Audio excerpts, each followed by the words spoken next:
അങ്ങനെ ഇന്ന് മകം തിരുവോണം കഴിഞ്ഞ് 16ാമത്തെ ദിവസമായ മകം നക്ഷത്രമാണ് ഇന്ന്. അപ്പം മകപ്പൂ ഇടാൻ വേണ്ടിയിട്ടാണ് ഞാനിന്ന് രാവിലെ തന്നെ ഇതാ എഴുന്നേറ്റിട്ട് നമ്മുടെ ജാതി കൊട്ട ഉണ്ടാക്കാൻ വേണ്ടിയിട്ട് ജാതിയുടെ ഇല പറിക്കുന്നുണ്ടേ.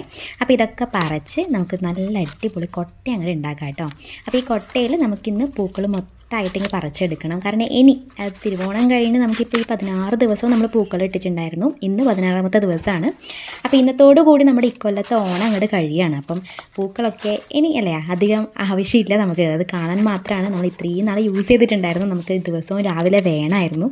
അപ്പോൾ ഇന്നത്തോടു കൂടി ആ പൂക്കൾ ഒരിക്കലൊക്കെ കംപ്ലീറ്റ് ആകുക. അപ്പം മാക്സിമം ഉള്ള പൂക്കളൊക്കെ പറിച്ചെടുക്കണം. അപ്പോൾ അത് കംപ്ലീറ്റ് വെച്ച് നമുക്ക് നല്ലൊരു അടിപൊളി പൂക്കളം അങ്ങ് ഉണ്ടാക്കണം. അപ്പോൾ അതിന് വേണ്ടിയിട്ട് ഞാൻ കൊട്ടയാക്കി എടുക്കുന്നുണ്ടേ.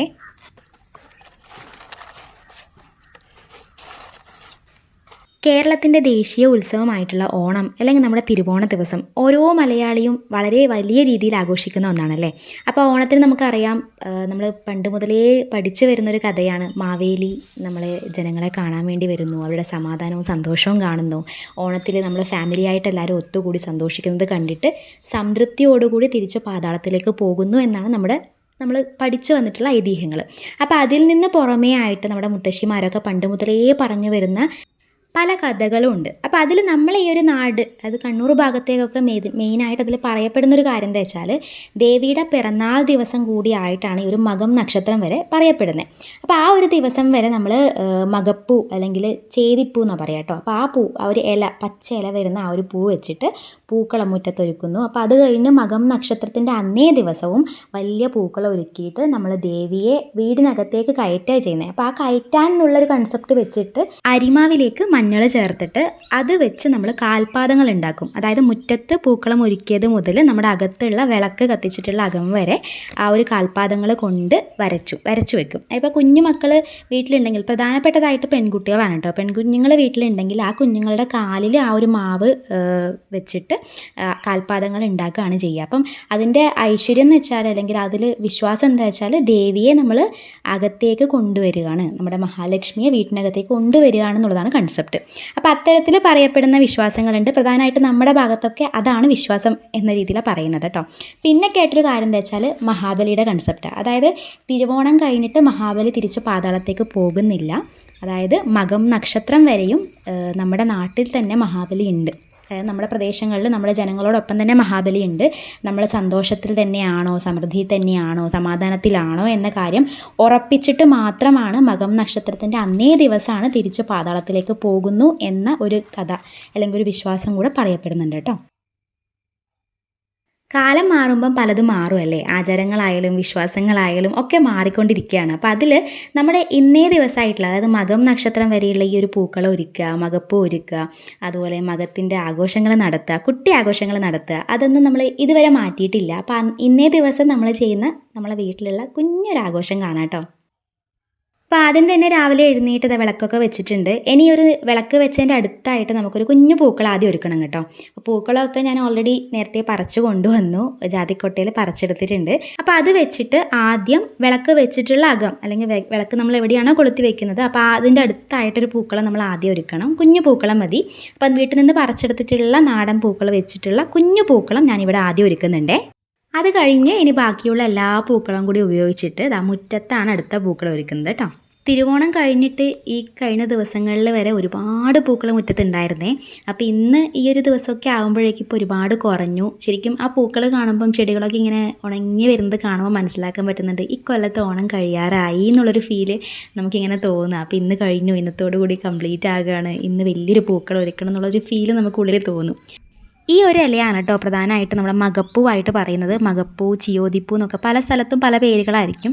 അപ്പോൾ നമ്മളിവിടെ മെയിനായിട്ട് മകപ്പൂ എന്നാണ് കേട്ടോ പറയുക. അപ്പോൾ ഈ ഒരു പൂവാണ് മെയിനായിട്ട് ഈ ഒരു 16 ദിവസവും നമുക്ക് വേണ്ടത്. ഈ പൂക്കൾ ഉണ്ടെങ്കിലാണ് നമുക്ക് ആ ഒരു ആഘോഷം ചെയ്യാൻ പറ്റുക.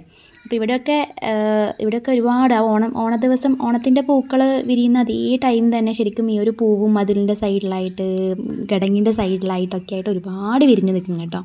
അപ്പോൾ ഇത് ഉണ്ടെങ്കിലാണ് നമുക്കത് ആഘോഷിക്കാൻ പറ്റുക. പല സ്ഥലങ്ങളിൽ ഇപ്പോൾ അത് കണ്ടുവരാത്ത അവസ്ഥ വരെ ഉണ്ട്. അപ്പോൾ അങ്ങനെ പൂക്കളൊക്കെ ഇട്ട് അതിൻ്റെ അവസാന റൗണ്ടായിട്ട് നമ്മൾ മകപ്പൂ അല്ലെങ്കിൽ നമ്മുടെ ചിയോതിപ്പൂ അങ്ങ് ഇട്ട് കൊടുക്കുന്നുണ്ട്. അരിമാവ് കൊണ്ട് കാൽപാദങ്ങൾ ഉണ്ടാക്കി മുറ്റം മുതൽ നമ്മുടെ അകത്ത് വിളക്ക് വെക്കുന്ന അകം വരെയും കാൽപാദങ്ങൾ വരച്ചു കൊണ്ട് വയ്ക്കുന്നത് ശരിക്കും ദേവിയെ അകത്തേക്ക് കയറ്റുക എന്നുള്ളതാണ് നമ്മൾ നേരത്തെ പറഞ്ഞു കഴിഞ്ഞല്ലോ. അപ്പോൾ അതിന് പകരമായിട്ട് നമ്മളിന്നിവിടെ ചെയ്യുന്നത് മകപ്പൂ കൊണ്ടാണ് കേട്ടോ. മകപ്പൂ മുറ്റത്ത് വെച്ച് മകപ്പൂ തന്നെ അകത്ത് പൂക്കളം ഒരുക്കുകയും ചെയ്യുന്നുണ്ട്. അപ്പോൾ അതുകൊണ്ട് നമ്മൾ കൺസെപ്റ്റ് ചെയ്യുന്ന കാര്യവും അത് തന്നെയാണ്. അതായത് ദേവിയെ മഹാലക്ഷ്മിയെ മുറ്റത്ത് നിന്നും അകത്തേക്ക് നമ്മുടെ വീട്ടിലേക്ക് ഐശ്വര്യം കൊണ്ടുവരികയാണെന്നുള്ളൊരു വിശ്വാസത്തിലാണ് അത്തരത്തിൽ ചെയ്യുന്നത്. പൂക്കളമൊക്കെ ഒരുക്കി കഴിഞ്ഞാൽ ഇനി അടുത്തതായിട്ട് ചെയ്യുന്നത് മകക്കഞ്ഞി ഉണ്ടാക്കലാണേ.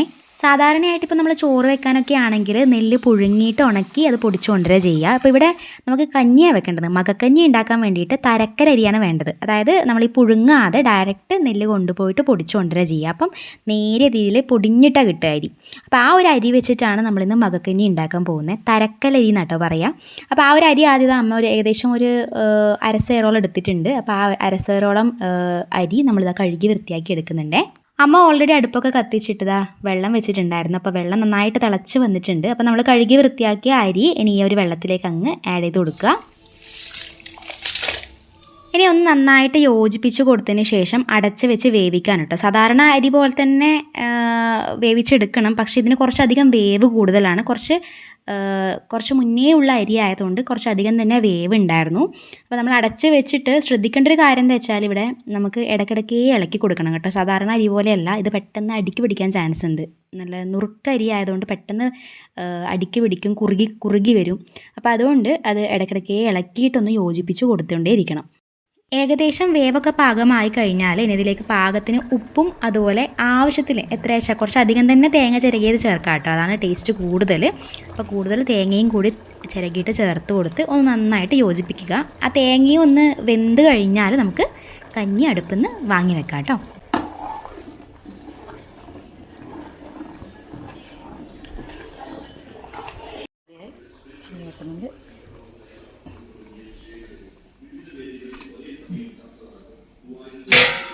കുറച്ച് തണിയുമ്പോഴത്തേക്ക് കഞ്ഞി സെറ്റാവും.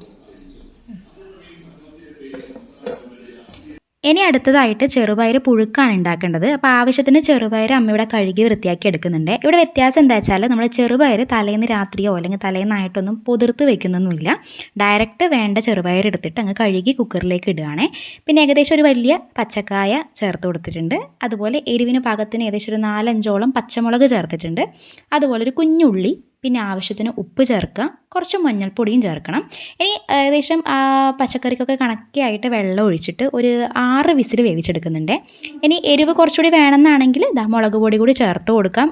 സാധാരണയായിട്ട് പുഴുക്കുണ്ടാക്കുന്ന സമയത്ത് മുളക് പൊടി ചേർക്കാറില്ല കേട്ടോ. നമ്മളിവിടെ കുറച്ച് എരിവ് ഇഷ്ടമുള്ള ആൾക്കാരായതുകൊണ്ടാണ് മുളക് പൊടി കൂടി ചേർത്ത് കൊടുത്തത്. 6 വിസിൽ കറക്റ്റായിരുന്നു കേട്ടോ. ചെറുപയറൊക്കെ കറക്റ്റ് വെന്ത് വെള്ളമൊക്കെ അങ്ങ് വറ്റിയിട്ടുണ്ടായിരുന്നു. അതിലേക്ക് ഇനി കുറച്ച് തേങ്ങ ചിരകിയത് കൂടെ ചേർത്തിട്ട് നന്നായിട്ട് കയ്യിൽ വെച്ചൊന്ന് ഉടച്ചെടുക്കുക. ഇനി ഇതിലേക്ക് നമുക്ക് ആവശ്യത്തിന് വെള്ളം കൂടി ഒഴിച്ചിട്ട് ഒന്ന് നന്നായിട്ട് തിളപ്പിച്ചെടുക്കുകയാണ് വേണ്ടത്.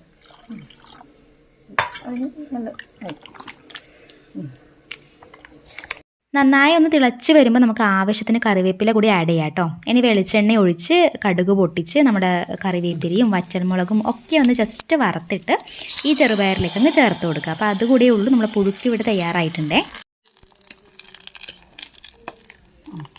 അങ്ങനെ വാഴയിലൊക്കെ എടുത്ത് കഴുകി വൃത്തിയാക്കി അതിലേക്ക് നമ്മുടെ കഞ്ഞി വെച്ച് കൊടുക്കുന്നുണ്ട്. മകക്കഞ്ഞി തണിഞ്ഞ് ഉച്ചയാകുമ്പോഴേക്ക് ഏകദേശം തണിഞ്ഞ് നല്ല ഇങ്ങനെ ഉറച്ച് വരും കേട്ടോ. ഇതാണ് അതിൻ്റെ കറക്റ്റ് പാകം മകക്കഞ്ഞിയുടെ.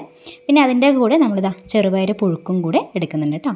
അങ്ങനെ ഇക്കൊല്ലത്തെ ഓണം ഈ മകക്കഞ്ഞി കഴിക്കുന്നതോടുകൂടി ഇന്നങ്ങോട്ട് കംപ്ലീറ്റ് ആകുകയാണ്. ഇനി അടുത്ത ഓണക്കാലത്തിലേക്കായിട്ടുള്ള നല്ലൊരു കാത്തിരിപ്പല്ലേ. അപ്പോൾ ചാനൽ സബ്സ്ക്രൈബ് ചെയ്യാനും സപ്പോർട്ട് ചെയ്യാനും മറക്കല്ലേ. നെക്സ്റ്റ് നല്ലൊരു വീഡിയോ ആയിട്ട് കാണാം കേട്ടോ.